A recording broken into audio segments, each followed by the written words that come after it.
Yo, what's up mga kaibigan? Nalina tayo magkwentuhan. Ang Dallas Mavericks ay nahaharap ngayon sa isang very unique situation. Subalit isa nga itong sitwasyon na hindi maganda. Posible nga silang ma-forfeit o matalo by default dahil hindi nila maaabot ang minimum of 8 active players to play an NBA game.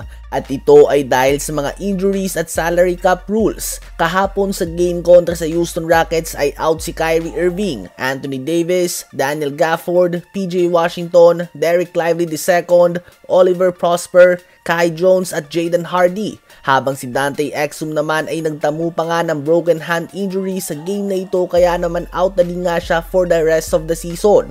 Sa ngayon, ang active players para sa Dallas Mavericks ay si Klay Thompson, Najee Marshall, Spencer Dinwiddie, Dwight Powell, Brandon Williams, Max Christie at Kessler Edwards. Saktong 8 players nga yan mga kaibigan. Ma-injured bang isa sa kanila ay bawal na ngang ipagpatuloy pa ang game dahil sa rules ng NBA na dapat ay may minimum of 8 players ang isang team.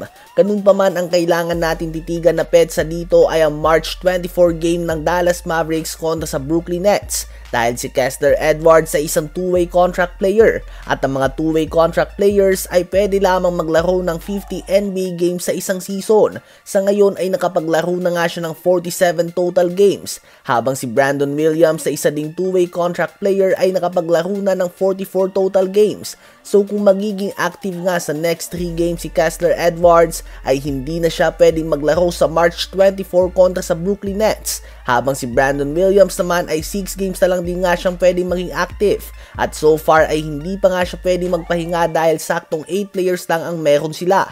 Ang aasahan na lang nga ng Dallas Mavericks dito ay si PJ Washington at Kai Jones na listed as questionable sa kanilang last game.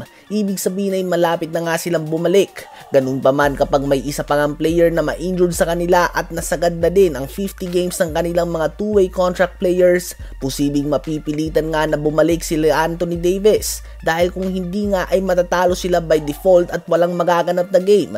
Ibig sabihin nito ay walang ticket sales, walang bentahan ng mga merchandise, walang benta mga kainan sa loob ng arena. Subalit sumasahod pa din nga mga players. In short ay lugi negosyo nga.